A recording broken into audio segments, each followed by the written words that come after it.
Let me welcome you to this video in which we are going to discuss about specific energy.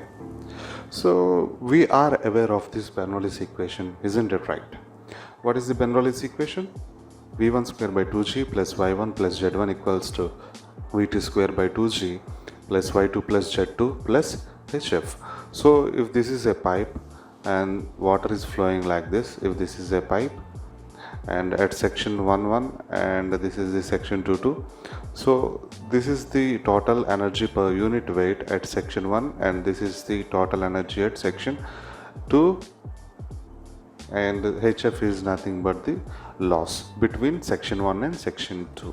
So of course you know this, each term represents energy per unit weight and this total energy is constant at every section in a pipe. Okay, of course you have to consider the hf also. Now what I am interested in here is the specific energy in case of open channels. So how do you calculate specific energy and what is the equation for that? Okay, so let me go to the definition. See, specific energy is nothing but the energy per unit weight, similar to the Bernoullis equation, right? But this is measured with respect to the channel bed. See, this is a river or a channel something, and this is the direction of the flow, and this is the bed. So this bed is taken as the datum or the reference line, reference surface. So the amount, the energy of water above this bed of channel is what we call as the specific energy.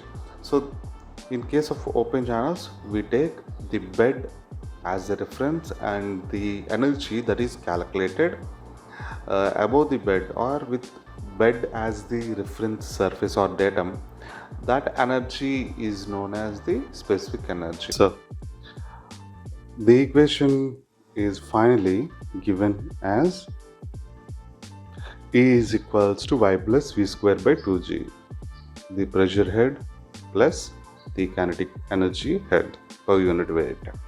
So we know that as v equals to q by a, and therefore substitute that q by a in place of v. So this is the final equation, E equals to y plus q square by 2g a square. Now let me just give you one thing here. See, we need to understand how the specific energy is going to vary. Okay, what are the variables that are going to influence this variable? Okay, let me consider a rectangular channel,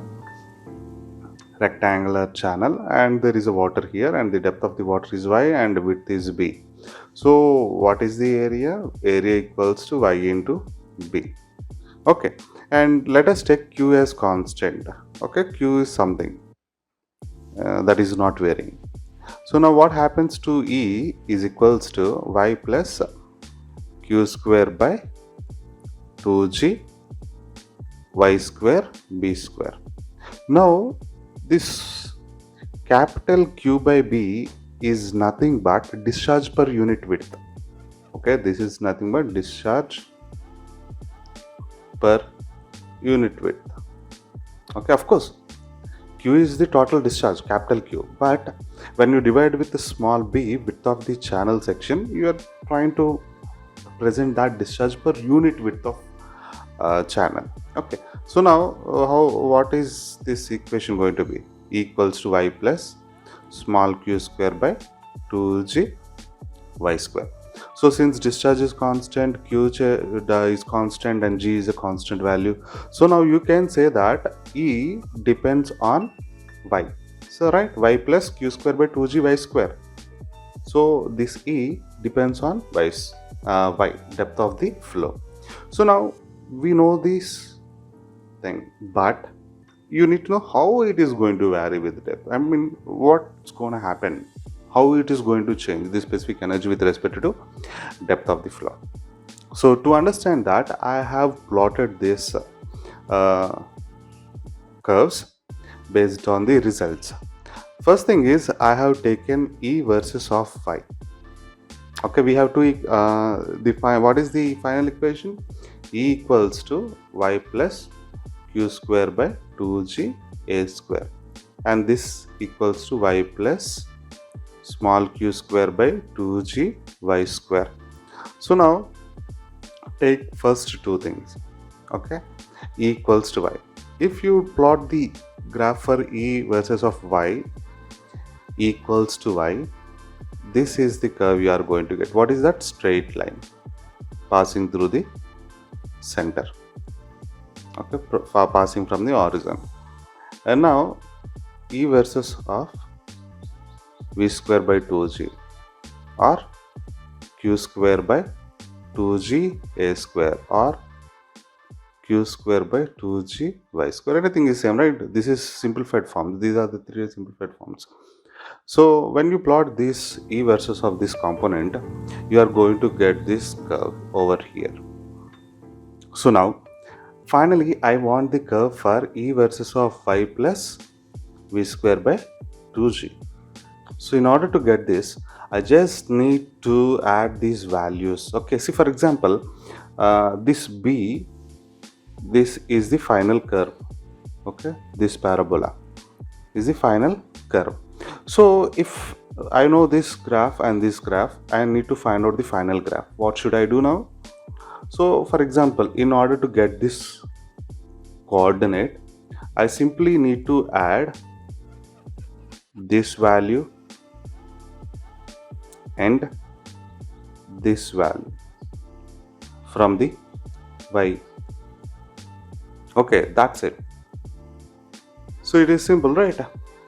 So you can find out what is this point 1. Similarly, you can find out any point on the final curve. So when you get all the points of the main curve, you plot them and you just join them to get this final curve. Okay, so finally this is the curve that indicates or that shows the variation of the specific energy with respect to depth. So now let us understand a little bit about this graph. Okay, see, y is taken on y-axis and specific energy is on the x-axis. So when initially when the depth is low, okay, the specific energy is high, isn't it right? When the depth keep on increasing, the specific energy keep on decreasing. So depth is increasing and the specific energy is decreasing accordingly.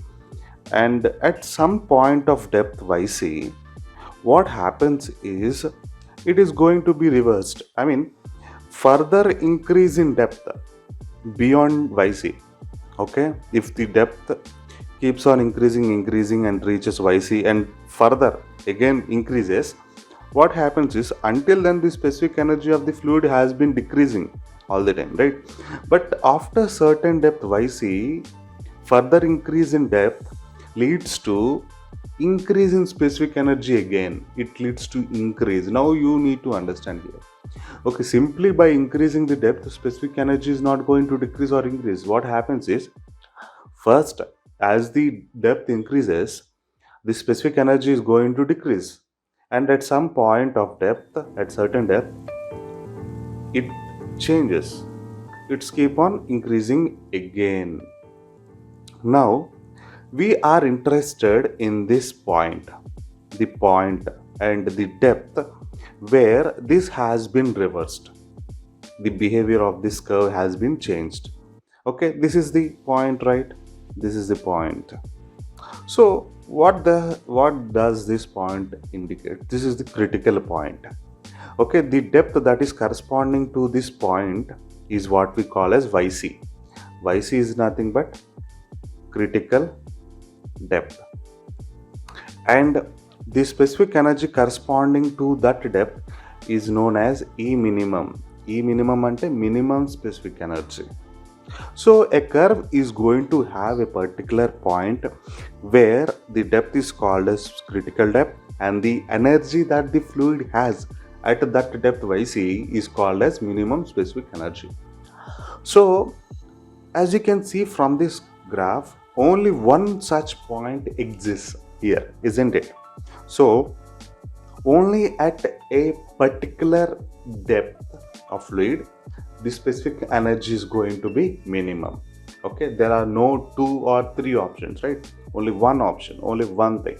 At only one depth yc, the fluid is going to be having minimum specific energy.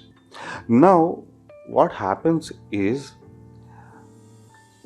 when the depth of the fluid is greater than yc, okay, greater than yc, we call that as subcritical flow. Subcritical flow. And if the depth of the flow is less than the yc, then we call that as supercritical. If the depth of the flow is equals to yc, we call that as critical flow.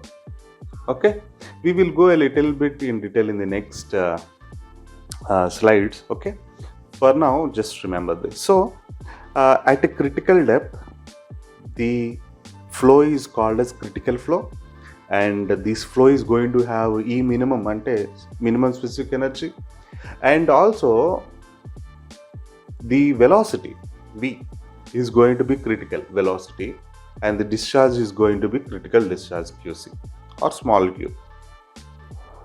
Okay, whatever. So the parameters are going to be critical. That is what I mean. Okay, so now let me jump into this derivation. So what does this derivation mean is, see, we know that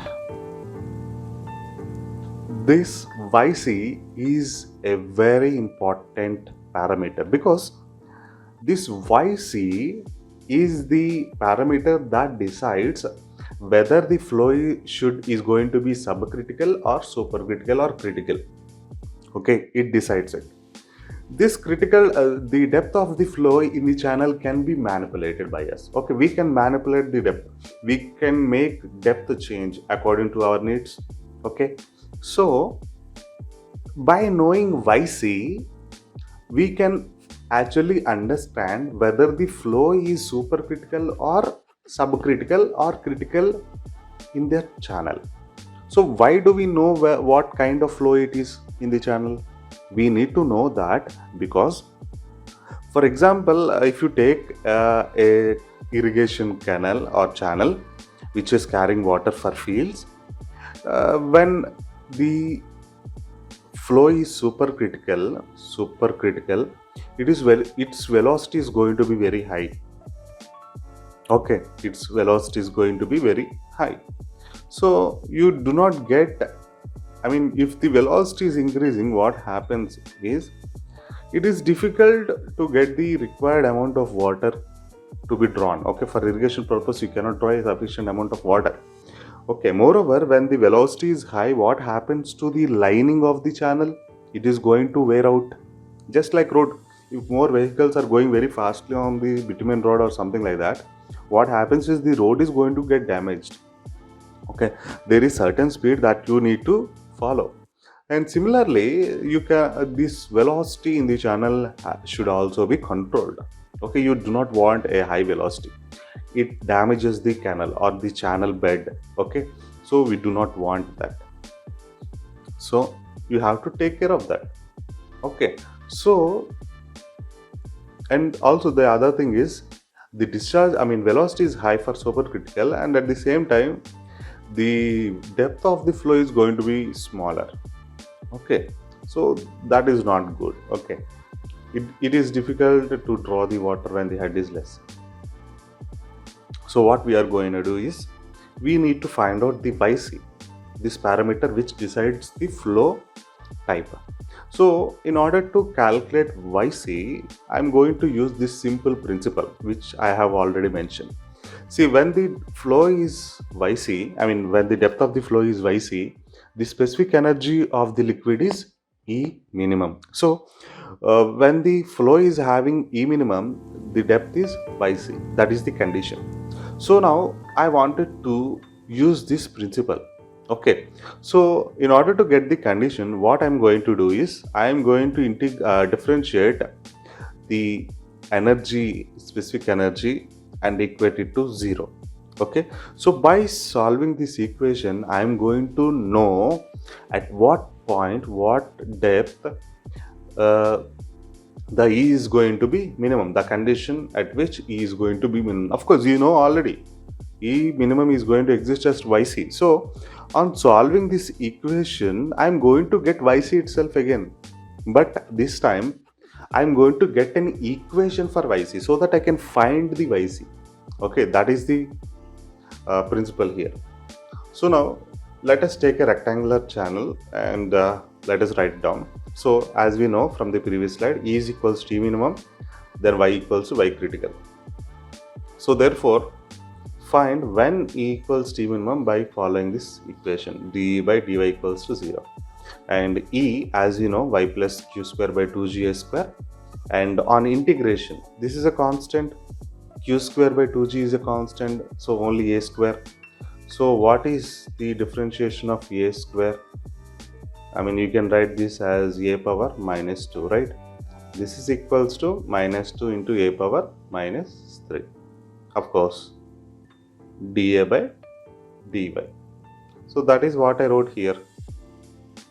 Okay, but 2 get cancelled, and dA by dy is nothing but, see here, see this figure, this is a small strip, and this width, the area is dA, and the depth of this is dy.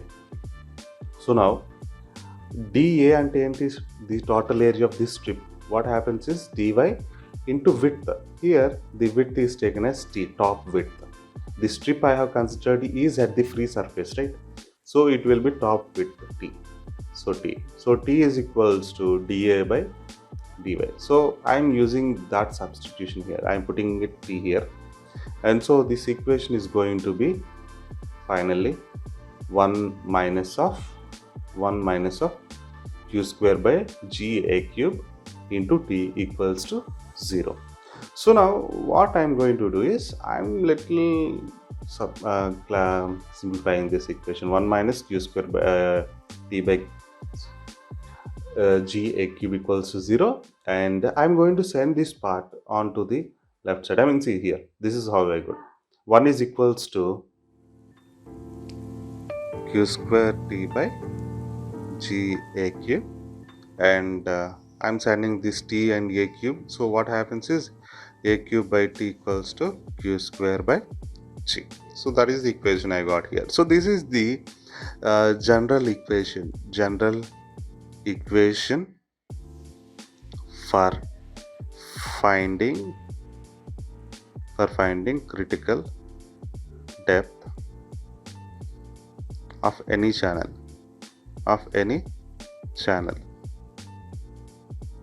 Okay, so for example, if I wanted to find out what is the critical depth equation for a rectangular channel, I can find out from this equation. I wanted to find out for trapezoidal section, I can find it out from this equation. For circular, triangle, anything. Okay, let me take an example for you. I will take a rectangular section and I will show you how to get this thing. Okay, see here, I have considered a rectangular channel whose depth is y critical yc, and top width is t and bottom width is b. Since it is a rectangular channel, the bottom width b is equals to top width t. Okay, for trapezoidal section they are going to be different. Okay, for rectangle, the top width of the flow and bottom width of the flow is going to be same. So now let me change the color.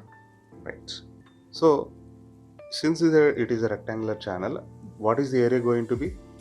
Area A equals to b plus yc, isn't it? Y is the critical depth, and top width is going to be equals to bottom width b. Okay, small b, right? This is small b. So now what is small q? Small q is equals to discharge per unit width of the channel, so capital Q by b. So substitute them in this general equation. So what happens is q square by g equals to a cube by t. Now area ante b into yc and t is b. Substitute them here, and this is b cube, and down we have b, cancel, and we have here this b square, and just simplify this. You are going to get this equation. What is that equation, guys? yc equals to cubed root of q square by g. So this is the equation for finding out the critical depth of the flow in case of rectangular channel. Okay, the critical depth depends upon the discharge per unit width. Okay, remember that. I mean, it depends on the width of the channel too. Okay, so now you know the velocity formula or equation. Let us find out what is the critical velocity. I told you earlier, the flow is going to have critical velocity at critical depth. So we already know that velocity is equals to discharge by area, isn't it right? Discharge by area. I mean, you know, discharge equals to area into velocity. So velocity is equals to Q by A. And what is the area again? B into YC. So substitute that, B into YC. Of course, you know Q by B is equals to small q. So VC is equals to Q by YC. But from previous equation we have this, what is that? YC equals to cube root of Q square by G. Just a little simplification will give you YC cube equals to Q square by G, and Q square is equals to G into YC cube. So I am going to substitute this in this equation. How is that going to be? See, V is equals to Q by YC, and what is Q going to be? See, from this equation, Q is equals to cube root of G into YC cube. So substitute that here and divided by YC. Now YC is outside the root. If it goes inside the root, it becomes square. So I sent it inside, it becomes square, and cancelling y square and y square here. And finally, what is the equation for VC? Root over G into YC. So critical velocity is obtained from this equation. What is that equation? VC equals to root over G by C. Now the important thing here is I can a little bit further simplify this equation as VC by root over G YC equals to 1. So now what does this term here represent? This term, velocity divided by root over G into YC, is what we call as Froude number, FR. So this Froude number is the number, non-dimensional number that is used when the gravitational forces are playing an important role. I told you earlier, in case of channels, open channels, the flow is going to take place under gravity. So gravity is a main here. So when gravity is playing a role, Froude number comes to matter. So now Froude number is important here. So what can you say from this here is Froude number is equals to 1, right, from this equation. So what do you understand now? So in order to simplify this equation, I have taken a rectangular channel, and also I considered this flow as a critical flow, and I'm trying to find out what is the critical depth and critical velocity equations. So now FR equals to 1 is the equation I got finally from this. So what can I conclude is, for a critical flow, when the depth of the flow is YC and the minimum specific energy is E minimum and the velocity is critical velocity, the Froude number of that flow is going to be 1. So remember, for critical depth, for critical flow, the Froude number is equals to 1. So based on Froude number, we can classify the flow into 3 categories. First one is this critical flow. Froude number equals to 1, critical flow. What is the depth? Depth is equals to critical depth, velocity is equals to critical velocity. And what happens if Froude number is greater than 1? This velocity by root over G